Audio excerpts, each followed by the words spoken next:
Good morning and welcome to Today at the Races on this Sunday afternoon. A bit chilly, but very, very sunny on this Sunday. I'm Tim Tellick, joined by Keith Fustel. And Keith, we come into a Sunday off a Saturday that was just, we had some really, really good races yesterday. 4 stakes, and every single one of them delivered. They did, and some very good stretch runs, some exciting stretch runs, some precocious moments precarious moments, I should say. Anna's Bandit in that one race, and the Politely, and boy, we've got maybe a little bit of a 2-year-old filly star on up and coming. I mean, she's not up and coming. She's here. Hello, Beautiful right now. How about her? What a big race. Hello, Beautiful ran yesterday in the Maryland Juvenile Filly. 109 and change for 3/4, 122 and change for the 7/8. She wasn't hanging around either. I mean, she just did it pretty much for fun. Good luck and effort there. Laddie Liam in the Maryland Juvenile showed a dimension he's never shown before. Didn't expect that. He kind of dropped back off the pace. We talked about it in the show. I didn't want to see him as far back as what he was last time out going the mile, and all of a sudden, Bill was making the call for that. I glance up on the TV, pops right to the front. He's too clear. I'm like, this race is over. Saw the quarter go up in 23. He was just controlling it. I said, I know he's got the bottom. He's going to go ahead and finish. They tried him around the turn. He was able to kick away. But final time just all right comparatively to the filly. It was like almost a full second faster. Yeah, almost a full second faster. But that filly, she looks like she's something very, very special. A big effort by Laddie Liam. Heads up ride. Sheldon Russell there. Lewisfield gets back in the winner's circle the first time since March in the Bender, and that was no easy heat. No, we talked about that as well, saying that the scratches were going to help Lewisfield, and I like the connections. They said, let's go ahead and go with him. He came off a little bit of a trouble trip. Yeah, he was running back kind of quick. He got nothing out of the Penn National race. I know he likes this racetrack, and I feared him on the front end. Boy, he dug in quite gamely. I didn't know if he was going to hold on that last 70 yards. Still having fun. Finally found a seam up the inside. A couple horses converged, but he had enough left in the tank. And Horacio Caramano said post-race he kind of waited on horses for a little bit. Horacio said, I waited because I wanted to have something left, and then I asked him to kick on again, and he did. But that's where he does his best running, in front. Yeah. He's always much better in front than coming out. But the race of the day, to me, went to Anna's Bandit in the Politely. She picks up her 7th stake this year, her 16th lifetime win. She's knocking on $700,000 door. What a filly. And we're going to pick up her race from the 3/8 poll from yesterday, the Politely, with the call from Dave Rodman. Las Cetas is on top after an opening quarter 23.03. Phantom Shot takes a shot right now to the lead, and Phantom Shot trying to collar Las Cetas with 3 furlongs left to go. 3 Hawk is in third, and Majestic Reason and Anna's Bandit just in behind him on the inside. Only 3 from the front, held by Las Cetas and challenged by Phantom Shot, who's right there. Phantom Shot gets ahead in front as they turn for home. 3 Hawk on the far outside. Anna's Bandit out of the inside of Majestic Reason. 3/16 left to run the half in 46.31. Wide open affair. Here comes Anna's Bandit. Anna's Bandit charging between horses. Here she is. Anna's Bandit's just in front now with a 16th of a mile left to go from Majestic Reason. Leads by 2 lengths. It's Anna's Bandit, her 7th stakes score of the year. Yes, she is something else. And what an effort that was. It wasn't the perfect trip, as you mentioned, but boy, is she dead game. I heard your interview afterwards with Xavier Perez, and he was talking about he got in a little bit of a tough spot there, leaving the 3/8 pole, boxed in. I thought he was maybe going to be able to slip up the rail, top of the stretch like he did in the Maryland Million. He angled out, found the seam, and boy, just she knows what to do. She wants to win. That's all there is to it. And gritty as they come, and she kind of just, I don't want to say she runs the level of her competition, but she it was almost like workmanlike for the final 3/16. She got the same. I know what to do now. I'm just going to roll on through. Went clear. Had a couple horses coming at her. Majestic Reason got through. Looked like she was going to make the charge, and she had nothing to do with that. She was just put them away. I like the X-Man right to the wire. Who's number one around here. Yes. She kind of reminds me a little bit of Ben's Cat in the way that she can absolutely smell the wire. She knows where she's going, and she knows how to get there. But that was a tremendous effort from Anna's Bandit yesterday in the Politely. That was our day yesterday. Big day. I hope you came out and joined us. If you didn't, I hope you watched at home. You missed some good racing if you didn't join us here yesterday. That was some fun stuff. 4 stakes and all good and popular winners. We'll move on today in a minute, but we got a couple things to tell you about coming up next week, and we're going to start next Saturday December 14th, Breakfast with Santa, a breakfast buffet, a hot chocolate bar. Who doesn't like a hot chocolate bar? Canvas painting for the kids. Bring them on out. I know my daughter's going to want to come out here. She loves that canvas painting. That's next Saturday right here at Laurel Park. For more information, go to laurelpark.com/Santa Breakfast, but certainly come out and enjoy that. And also, we're coming up on our Christmas Tide Stakes. That's also Saturday, December 28th, not also the 14th, but Saturday the 28th, 4 stakes.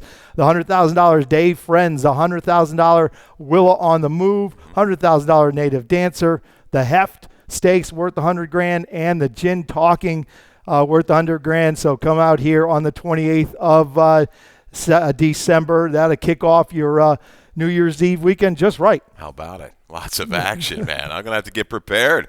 Absolutely. Lots of action. And speaking of action, we've got a lot of action going on with our jockeys. Our jockey race is coming down to the wire, and we only have a couple weeks yet left. Sheldon Russell with a 3-win day yesterday is up by 1 over Alex Cintron and 2 over Trevor McCarthy. Yeah, it's going to be a phenomenal race right down to the wire. Sheldon and Alex seem to try to upend. With Trevor, we've seen him around there a lot. Year in, year out, meet in, meet out. But some interesting guys that have worked hard, have overcome adversity. Sheldon Russell, Alex Cintron. I mean, these guys have been through a ton. Phenomenal to see how they've been able to bounce back. It shows you how tremendous of athletes these guys are as well, and ladies as well. Yeah, Sheldon and Alex have been often hurt, and they've missed a lot of time. But I have to say, I don't know if I've ever seen Sheldon Russell ride in better form than he is now. Yeah. Confident, making all the right moves, just doing everything right. And we've been around a long time, and he's looking pretty good right now. So there it is. It's going to be tight down to the wire. Everybody's going to be scratching and clawing for that title at the Laurel Fall Meet here as we get toward the end of the year. Also, we've got a carryover today in the Rainbow Pick 6, a pretty nice carryover, $11,377. I had to spread on a couple of these races late. I think we'll take a look at my ticket later, but go ahead and get involved with that this afternoon, $11,377 carryover in the Rainbow Pick 6. Today, as I mentioned, the sun's out, but it's chilly. Oh, it is a little bit chilly, but, get yourself, a little bit of a cocktail and head on outside. catch some of the live racing action. Not a real easy card. I struggled with a little bit trying to unearth some winners. I don't have any, big prices per se. We're going to have to string together some 3, 4, 5 to 1 shots, hopefully, to connect. But I thought that the latter part was tricky. I've got an early pick 4 ticket we're going to show you in a little bit, but I had to kind of narrow down with a single in the last part, but not an easy card. I didn't think so. No, I didn't think so either. But as you see, the track is fast. Yes. It's going to be sunny in the 40s, very pleasant. If it's a little chilly for you outside, just come on inside. Plenty of places to watch the races, plenty of places to watch the football if you want to do that. So there you have it. That leads us up to race 1. We'll get this thing going right here and right now. And race 1 gets started with the early pick 5. Mandatory payout, low 12% takeout, and that gets started right here in race 1. Also in race 1, the super high 5 gets started. No carryover from yesterday, but you'll want to get involved in that because today could be a day where it just kind of grows and grows and grows a little bit. A couple of these races are going to be a little tough to figure out, but there's a couple that you might be okay with. So with that said, let's take a look at race number 1. This is a maiden claiming event, maiden $16,000, so 2-year-old fillies going 3/4 of a mile. And Keith, you have the 7 Vic's Cool Cat on top for Bob Vukolet. Comes in dropping off a good effort in her last start. Yeah, I think the majority of the players going to come in on the droppers in this race. You've got the 6, 7, and 9 dropping down a little bit in class. I like Vic's Cool Cat's last race, an improvement off of that debut on a muddy sealed surface, where she took quite a bit of a lot of money in that race, bet down just over 5 to 1 in there. Not a barn takes a ton of play. They don't run a lot of horses, but improved transferring to the main track. Quicker internals made a move into them, just a slight fade late. I'm not worried about the extra 16th of a mile. I think Vic's Cool Cat with Forest Boys is going to kind of get a trip like Forrest gave Taskinus the other day when breaking the maiden, kind of a 3-wide stalking kind of trip, try to get the lead top of the stretch and hold on late. You've got to fear Hoss Kitten. Hoss Kitten's had a tough couple beginnings in its last couple starts. Claudio Factor, this horse will make a move from off of it. Princess Katie works as well.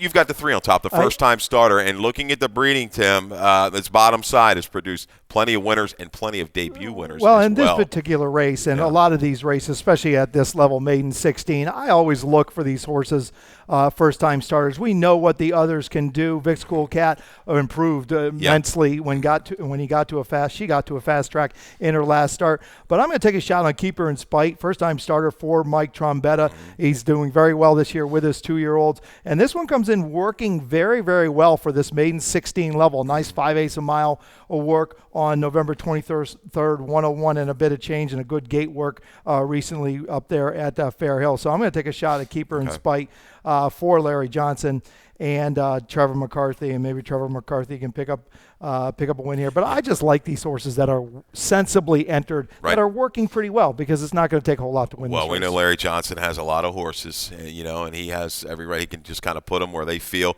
I thought 16,000 was a little bit low when looking at the family. Oldies but goodies, some other good horses in this family. The mare, 6 foals. I think six have gone to the races. 3 of them have won first time out. That bodes well, and you got McCarthy. So aggressive spotting. Let's see. I'll see what monitor the action on this horse as well. But work seemed to be just fine moving into this. And like I say, you get some of these horses that have chances time and time again. They're just showing you like that flattening out a little bit of hang. Let me get something fresh in here, and maybe they get the job done first time out. No doubt. 76934 for Keith, 3679 for myself. We'll move on to race 2. And race 2 is an optional claiming starter allowance 16,000 going a mile for 2-year-olds, which have started for 16 or less, or claiming price 16,000. And Keith, you've got the 5 electric choke on top, and we've got a video spotlight from his November 11th race, and I'll let you pick it up from here. Yeah, I know this is a little bit double dip. We showed this one the other day, concentrating on Mind to Hold, who had trouble in this particular race, as did Electric Choke. Gotten a little bit of a tough spot going into the turn. You're going to pick this horse up there into the turn, the 10 horse that day. You see pretty sharp check there at the 4.5 pole. Was able to drop to the inside, riding the wave of the racetrack on the 11th. Watch this finish, though. Boy, pretty effortless. Jen Miller just cruising, just a mild hand ride. A slight little tab there, but much the best. This final time, I was a little bit, suspect of the buyer. I thought it should have been a little bit better, 47 buyer. Especially final time 39-2. The next race, now I know it was fillies and mares, but it was older. Maiden claiming 40 fillies and mares, went 140-3 and got a much higher buyer. I think this number is better than what it shows. The race, handled the mile distance. I think this guy can win right back. Visibly, it was a big effort for Electric Choke, and as you mentioned, just was galloping through the lane. And both Electric Choke's route races have been good, strong races on the main track. Even when she ran second, he ran second first time routing on the main track. This is race 2 does start the early pick 4. And we'll get back to the early pick 4. You've got a ticket. Yeah, we got a little ticket here. I'll use Claudio here, Promising Pistol, along with Electric Choke. Spread a little bit deeper in races 3 and 4. We'll go 4 deep, 1, 5, 7, 8 in the third. In the fourth, we'll go 1, 2, 3, 7. In the fifth, that we got to narrow it down to keep it cost effective. $16 ticket. We're going to go with the 11, who comes in. It was an alternate, but draws in because of the scratch of the 3. Coin operated. Big Daddy's Glory. John Robb, he's going pretty good now, right? With no guts, no glory. I'll stay on that train. Yeah. And single, take a shot here. $16 early pick 4 ticket. Yeah, I love the spread in the third and the fourth. I like Big Daddy's Glory. I'm just worried he just has not gotten away well, but he is on the outside today. I'm hoping. Yep. So maybe he can recover that. I like the 1 a little bit here in the second, Promising Pistol. That's the one I have on top 4, Claudio Gonzalez, and he's dropping and stretching back out to a successful distance. If you go back to this past August, you'll see his best race was going this 1-turn mile right here at Laurel Park against Tatr. He could be the favorite here, no doubt. I've got Boat Over the Hill, slight favorite 2-1. I think these two, most of the money's going to come in on these guys. Promising Pistol, but you can maybe toss the last. Muddy sealed surface, a little trouble early, just didn't get the running at all. Good effort at Charlestown, close behind Reform School, who ran big in the stake. Mile, really no issue, especially at this level for the one Promising Pistol. Boat Over the Hill, it's a move here for Ness. This horse will probably win now. I'll give you a stat. He's 0 for 22 the last 3 years with 2-year-old dirt routers. 7 for 22 in the money. I'll throw the horse underneath and exact. Just watch him beat me now as I just put the negative stat out there. Well, it's going to be his second time routing, and his first time routing wasn't a bad effort. When he finished 4th, got beat 4 1/4 length, so he's eligible to move forward here today in race 2 at Laurel Park. Race 3, claiming 16,000, non-winners 2 lifetime, going 7/8 of a mile here this afternoon for 3-year-olds and upward. And both you and I have the 7 on top, and the 7 is Buddy's Run for Claudio Gonzalez, coming second off a layoff. Coming in from Gulfstream Park.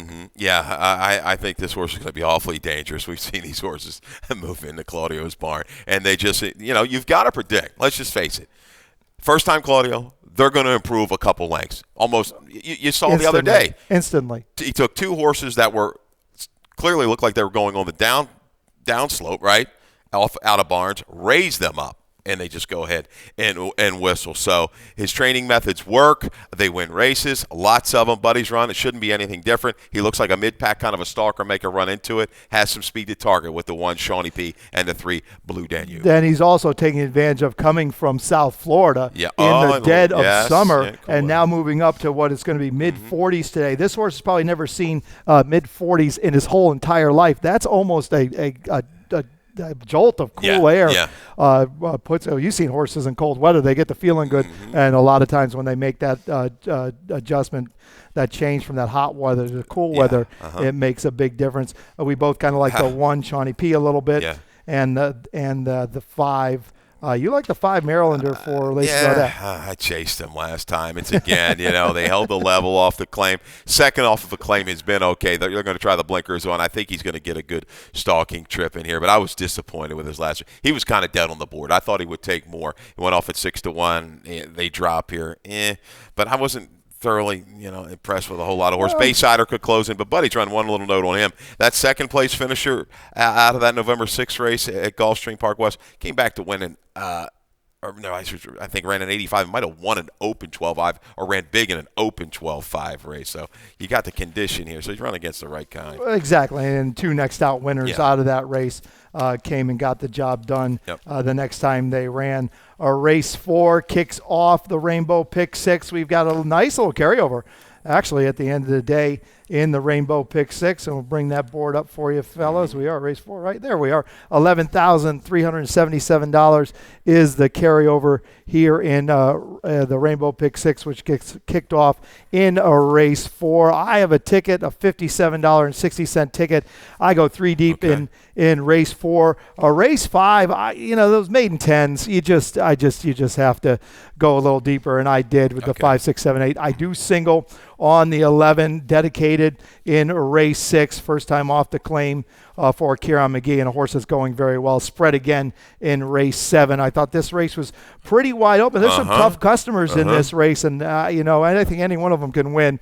And again, 3 deep in the 8th, and finish it out with 2 deep in race 9 with the 2 and the 4. $57.60 ticket in today's Rainbow Pick 6. A nice carryover, and you can see all our tickets at laurelpark.com under the handicapping section. Keith's tickets, my tickets. Stan will be joining us here later this afternoon, so I'm sure he'll have some tickets up there also. Race 4, claiming 16,000, going a mile for 3-year-olds and up who've not won 3 races, or 3-year-old fillies and mares, or 3-year-old fillies. They take advantage of the condition, being 3-year-olds if they've won more than 3. And Keith, you've got the 3 Joni Marie for Aaron McClellan, coming off a whole series of turf races, getting back to the main track, but she does show a win on the main track. Yeah, I'm just taking a little bit of a stranger here. I think Sharpen's going to be tough for Jerry Brooks. I like the method. You claim for 12.5, you get that A other than you target it, you come right back in for the 16,000. I think she's going to be tough. Let's come back and look at Joni Marie, though. Joni Marie, I went on the way back, broke the maiden as a 2-year-old going long and ran a 51 on the dirt. You got to project improvement off of that if the horse is in form from a 2-year-old, now a 4-year-old. I think a couple lengths is going to be good enough to put her in the mix. She's got plenty of bottom. She's in very good form from a 4% trainer to a trainer that's done well. Here's a little stat. She doesn't run a lot of horses here, but at Laurel in the dirt the last 3 years, 3 for 10 with an ROI of 290. And the horse she's in very good form right now. And we've seen plenty of horses this fall that have carried their turf form over to the main track, and this could certainly be another one of them here. I like the 7 Mama D on top for Claudia Gonzalez. She's actually my best bet of the day. She had trouble in her last race while she was stepping up, but you go back to her 2 previous races at this level, and she was awfully tough. Yeah, a little trend here. We got off Linda Rice here with Mama D, off Linda Rice with Sharp, and we've talked about when that barn, I know they win a lot of races, but when they kind of drop horses in, people seem to claim it do okay, get a few races out of them and run all right. And Mama D has done it. Sharpen has certainly done it. And looking back at the race, the 2-horse Jerry Brooks' last race at Mahoning Valley, that 3rd-place finisher, I know this is a conditioned race for 3 in life or 3-year-olds, and Sharpen's won 3. That 3rd-place finisher was a 10-time winner. I like that. A really seasoned vet. So she's beating the right kind. She's going to be tough. I'm a little stranger on top, but concentrating around the 2, 3, and 7. That's going to be my key 3 horses. Well, certainly. I mean, Linda Rice's barn is so big. Oh, yeah. There's horses in her barn, and there's value there. And they're not horses that are done. These are horses that find their level and be very, very productive for other outfits. It's time to take a little bit of a break, but we'll be back with today's 5th and the late pick 5. The best bets at Laurel Park are the pick 5s.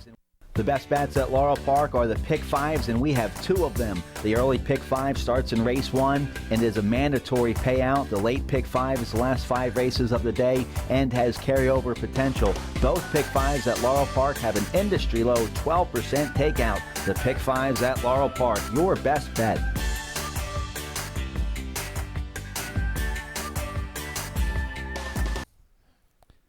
Welcome back, race fans, to Today at the Races. Keith Fusel along with Tim Tullock, and we're going to move on to race 5. This kicks off the late pick 5 this afternoon. No carryover. They took it down yesterday, but always a well bet and always that low 12% takeout. So there you go, industry low. Late pick 5 gets kicked off right here in a maiden claiming event, maiden 10,000 for 2-year-old fillies. And I have the 7 on top in this spot. Win Then Grin for Dale Capuano. We have a video spotlight on Win That Grin from his her last start November 10th, and we picked this up midway through the turn. Yeah, and this one's got some experience going long a race on the turf and then on the dirt. Last time out, Wicked Race. That was Lacey got that right, and this might have been a day where they were wind-dated early down the backside. We had 1 or 2 days where horses were just running very good, opening internals and getting clear and lasting late. I think this might have been the day, and she just ran them off their feet. But Win That Grin just keeps trying. I like that fact. Second time back routing on the dirt is going to make her awfully tough. She had some trouble 3 races back when sprinting. The breeding is there to cover a routed ground, and especially is going to be tough at this level. Yeah, I think that's key. Second time routing on the main track. She does show a race on the turf, but she was tried all the way down there, wandering a little bit through the stretch. I think she moves forward today with 2 works since that last start on November 10th. You have the 11, the horse that drew in Big Daddy's Glory on top for the red hot Jerry Robb. Yeah, these are the kinds sometimes that just jump up and get you. You don't realize they're in the race. Well, I'm going to realize the horse is in the race. He gets a scratch of the 3-coin operated. Yeah, a plummet here down to the 10, but 2 buyers, a 36 and a 30 on the main track. Look at the rest of this group. Oh, it works, yes, okay. It and works. This horse has had trouble both times at the break. Looking at the breeding, bottom side Louis Couture's, we know those horses can go long. Bandbox, not a whole lot of them have run long on the dirt, but so far the 2-year-olds are 2 for 8 with dirt routes. So I think just a clear start, and you're going to see this horse more forwardly placed going out a of mile. some really quick No internals question about that. in those first 2 races. Yeah, sure. No doubt about that. Going to be way better placed, even if she doesn't get away the best, which is sometimes she doesn't. She'll be more forwardly placed right from the beginning under Avery Wisman.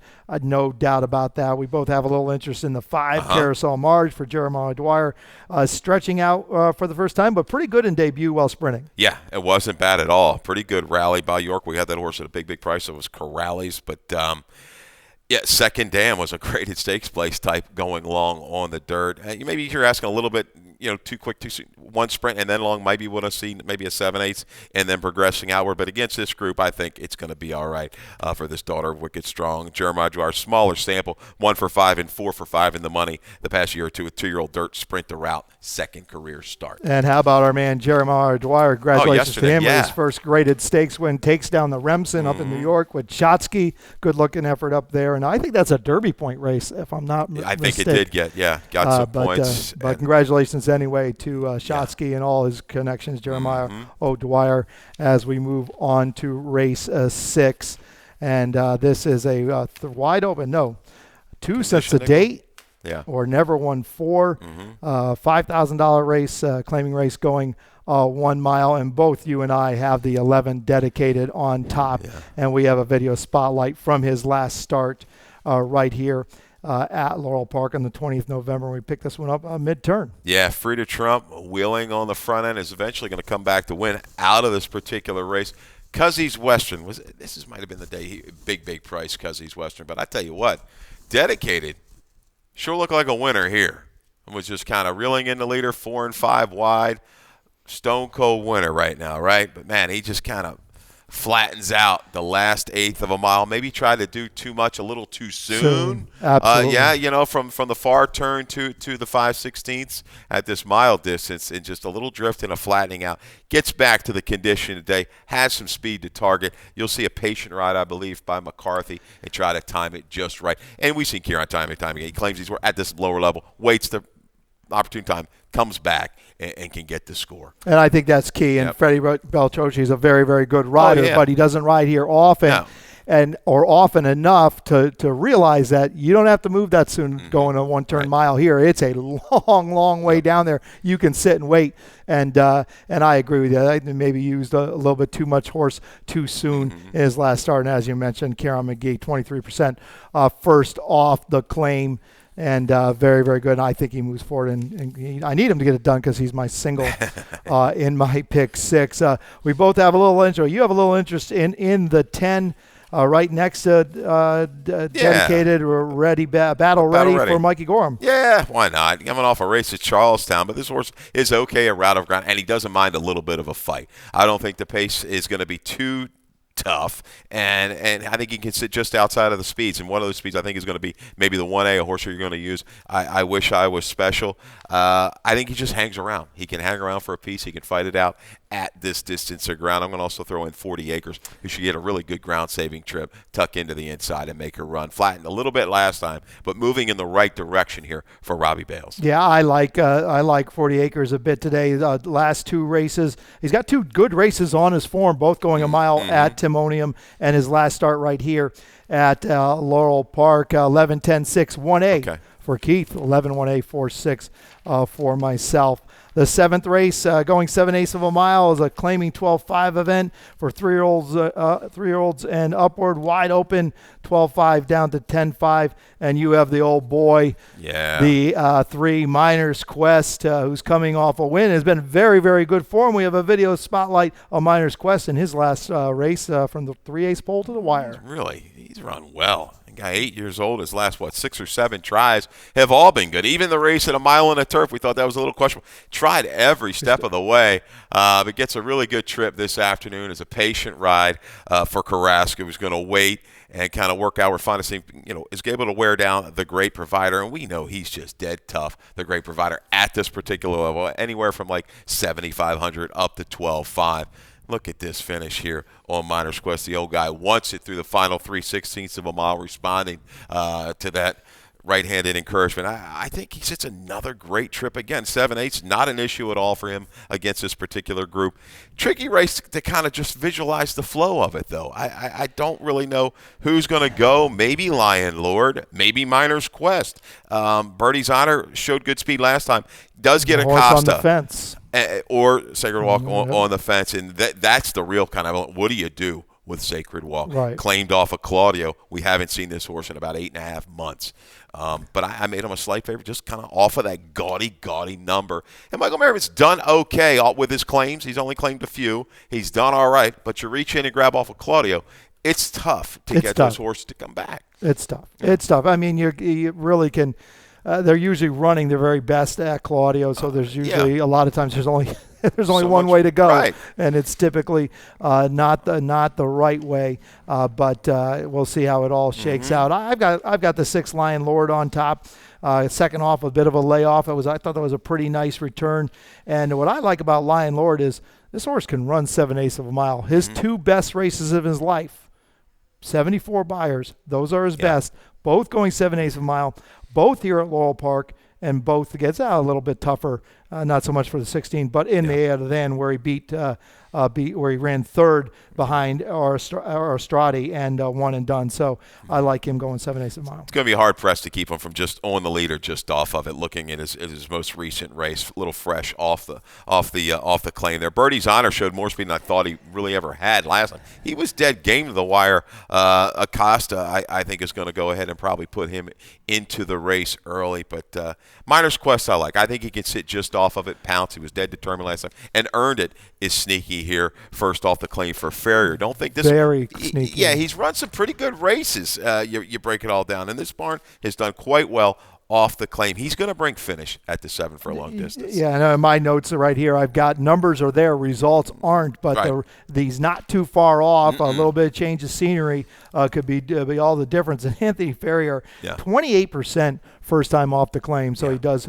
quite well. But the Miners Quest, I don't use him on top, but I do like him. I love the move Howie Wolfendale made, taking the blinkers off this old 8-year-old in July, and boom, ever since that horse is like, I saw the light at 8 years old. And not that he wasn't a good horse before, but he's really, really good now, and holding his form at 8 years old is very, very impressive. I think the positive you take out of Sacred Walk, he is protected, right? He's not in for the tag.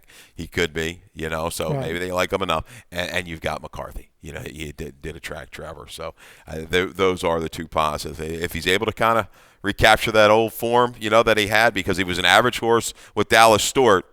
He was a different horse with Claudio. What's he going to be now? We'll see. We're going to find out. By going a mile off that bit of a layoff is always a tough ask. Race 8, starter optional claiming 16,000, starter 8,000 for 3-year-olds and up, which starter claiming for 8 or less. So. Okay. You've got the 5 on top. I do. You've got the 5 on top. I'm going to see Carlos Mancy a little bit of a roll right now. I'm not going to take anything away from Kingston Pike, because he sure did show up last time for the first time that kind of race. But we're going to take a little look at a video we have of him from his last start. Yeah, and I'm hoping the 1 Cheese On and the 4 High Roller can kind of maybe duke it out. And High Roller also trained by Carlos Mancy, so maybe that's the MO. But Kingston Pike, I picked this horse up, leaving the far turn, and a duel developed up front, and Uplifting, who also came back and ran okay yesterday, right? Or the day before. Get my days confused. But look at this trip this horse gets. Look like a different horse. Right up the rail, shifts out, and just rolls on by straight and true to widen by 3 and some change. Got some, can he wear anywhere close to this? I think he's right back at it. Get some questionable horses, especially with the 1 Cheese On dropping. Some newer barns here. Divine Interventio, who hasn't really kind of run to his, his back numbers. I'll try to run him right back, because he's. That race was good enough for me. I don't know if it could be a fluke. Could have been a fluke. Could have been a fluke, but I'll try him once more. Yeah, why not? I mean, he's never run that well before. He's over achieved, I think, a little bit in his last start. And the question is, can he repeat it? And we'll find out here later this afternoon. But definitely, you can't toss him. I do have the 1 Cheese on top for Tim Kreiser, getting back to a level where he's had success. 4 starts go up there, Penn National, and got the job done at this basically same level. Been running 2 other thans. Toss out the last one going 5.5. The other two at 2 out of the van level were pretty good efforts with good, strong numbers. So I'm going to take a shot at Cheese on here this afternoon, who I actually have as my price play of the day. Okay. You lined it up 5-2, but I think I might get a little bit better. Look, the 4 high roller, definitely better, capable of better. This is a significant rider change. To Victor Carrasco, this horse didn't show up at all last time with just a disaster of a trip. Didn't matter. But the previous races were very, very good. And Divine Interventio, again, this is the first time off the claim for Anthony Ferrier. And last race wasn't good. Has been kind of fallen off his form. But again, new environment, a good sharp work sense. Gets Alex Cintron. I mean, had no shot in his last start. Just fell right out of the gate. Yeah, and I've chased this horse. Yeah, he could certainly jump up and run a good one in here. And High Roller, again, you talked about rider change. A little trouble with the break and against the grain of the racetrack in his most recent start. I know it's a shorter field. We got the scratch of the 2 Unbridled Outlaw who takes some of the speed out of it. But I can't really just love a horse in there, but I'll take my shot here with Kingston Pike, maybe to hopefully make that stalk and pounce kind of move. Well, I went again. 3. Right, I went 3 deep. I went 3 deep. I went 3 deep. Yeah, you have to. You're gonna have to spread out a little bit there. They're all pretty talented horses. Race 9, the nightcap, maiden 10, 3/4 of a mile for fillies and mares, 3-year-olds and up. This is also race 9, Quinella time. Yeah. Last race every day, Quinella. It's kind of like an exacta, but different. It doesn't matter. You bet your $2, and doesn't matter. It's only cost you $2. Yep. It doesn't matter which way they come in. 1-2, very low, 10% takeout. So last race every day here at Laurel Park. It's Quinella time. So you might take a shot at it. Why not? Take a shot at the Quinella and see how you go. It could be a profitable deal for you. You have the 4 on top in this event. Oya for Dale Capuano, adding blinkers, coming off a layoff. You've got a stat. Yeah. On Dale Capuano and Oya. Looks like a kind of a give-up move for Oya. You claim for 25. A few months later, you're in for 10. But, hey, what the heck? Dale Cap, he can get it done. Past 3 years on the dirt, he's 3 for 11 first off the claim with the maiden claimers. 7 for 11 in the money with an ROI. It's a good one of 343. The blinkers go on. Not a lot of true speed. I want to see this horse sent this afternoon. Oya, because Margie's Band, I just didn't bring that kind of finish I thought she would against that particular group last time. Kaiten Lilling did come back and win, but just ran an okay number of a 42 last time out. She certainly could improve Margie's Band, but I think Oya, they're dropping, they're being aggressive. She's going to get it done. I think it's going to be right on the front end. Yeah, Oya looks pretty good in this race. Dale Count past 3 years, 3 for 11. Off the claim, maiden claiming, so ROI about $3.43. But look, Oya, I love this move. Okay. I love this move. This just smells. We're gonna win. We're gonna win today. Short break, blinkers on, decent works, drops, gets the bug boy, and Dale Capuano about 24% off this type of layoff. And when you do the math, if this one wins and gets claimed, it's a break even. Right. Chances are it won't get claimed. Chances are it might win, and then you can go from there. Yeah. It's a calculated risk, and I like it. The 2 Margie's Band I have on top. Coming second off a layoff, probably needed that race in her last start. Gets Sheldon Russell back for Hugh McMahon. They got the job done yesterday in the Juvenile Colts, Maryland Juvenile Championship. So 3 or 4 on top for you, Oya. 3, the 2 Margie's Band on top for myself in the nightcap. That brings us up to about out of time. We are out of time on this chilly Sunday afternoon at Laurel Park. But please come out and join us if you're not already here. Plenty of spaces to enjoy the races and the football. Some good football games today. Really good some games. Good races, some good football. A bar in between. What could be better? Like I said, we are out of time. Hope to see you here later this afternoon. For Keith, I'm Tim. See you later. Good luck.